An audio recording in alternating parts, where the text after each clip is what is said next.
We listen, we don't judge.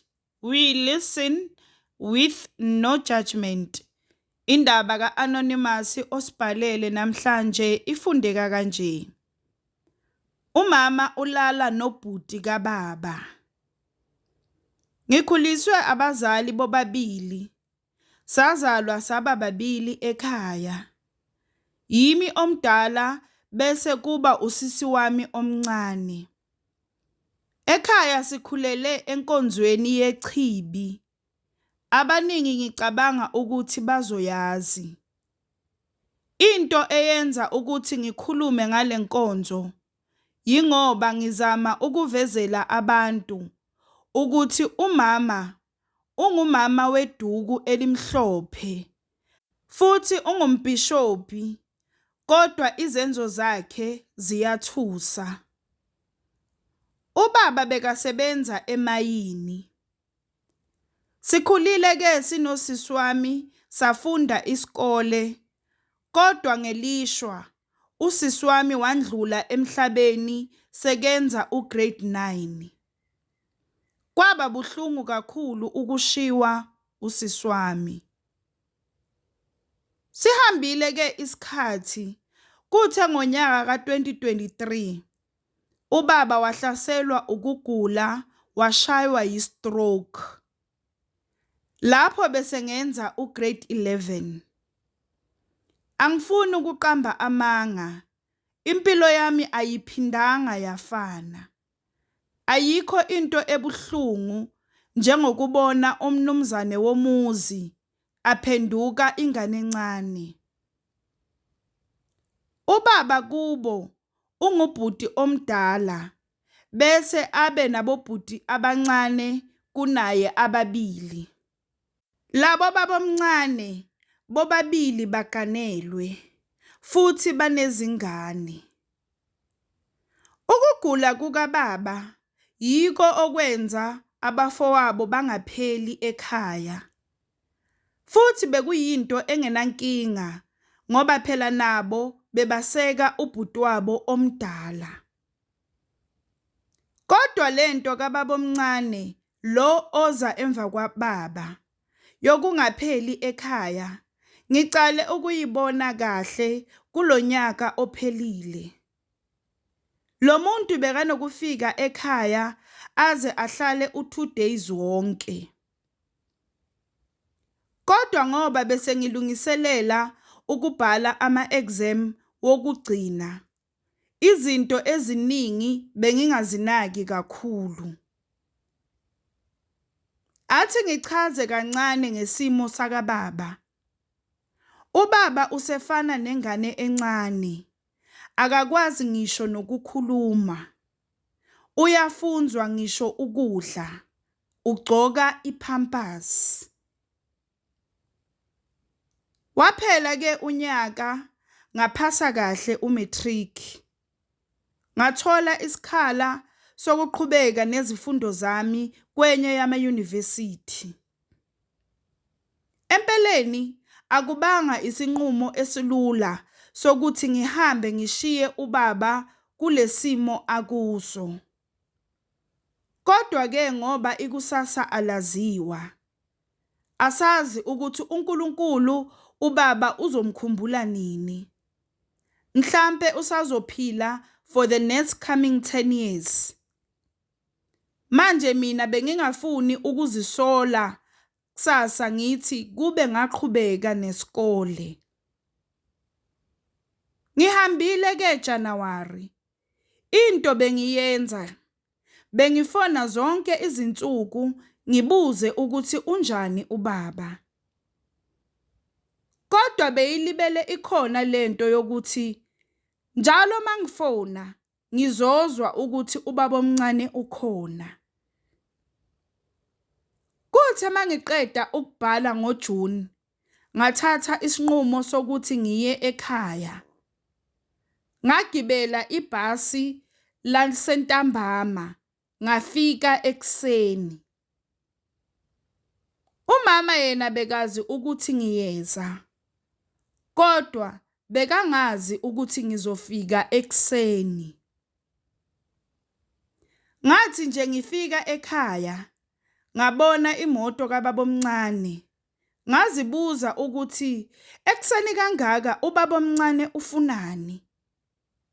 Ngabe khona okungahambi kahle ngobaba.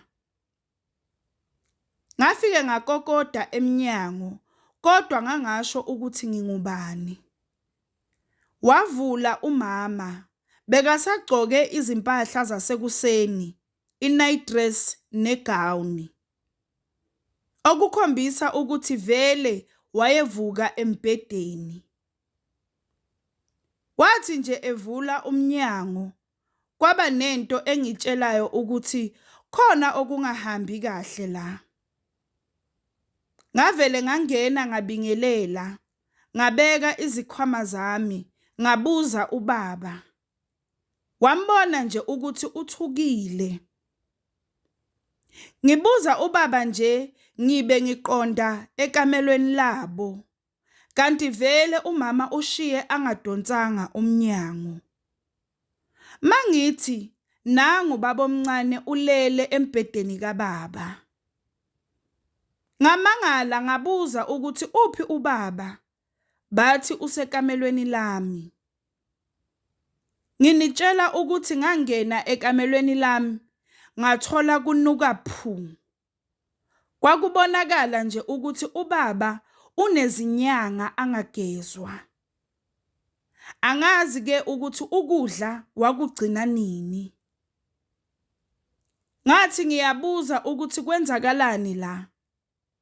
Babomncane ufunani la ekhaya. Bathi bayazama ukungikhohlisa.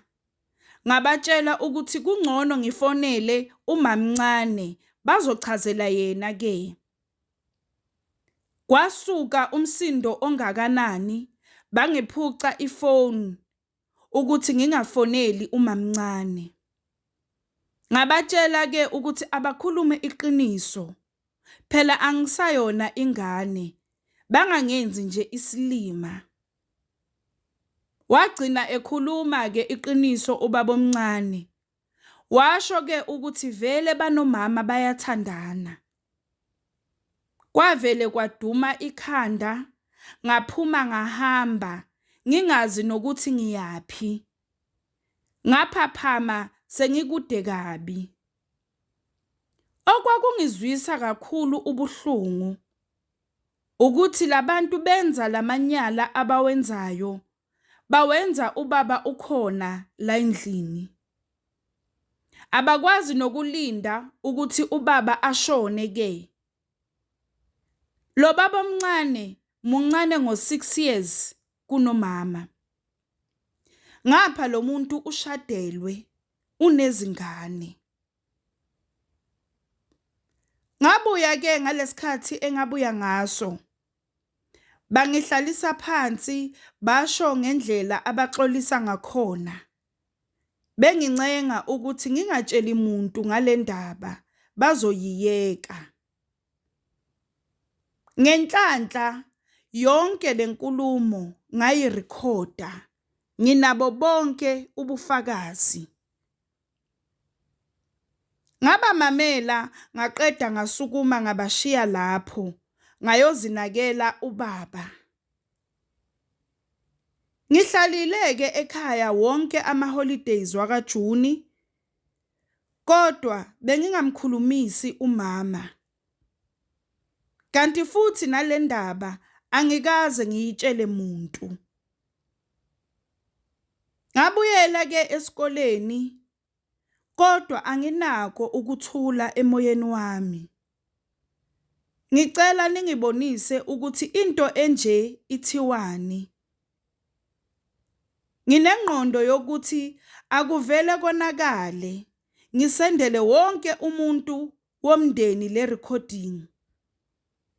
Le ndaba ivele ifike nje nakumamncane.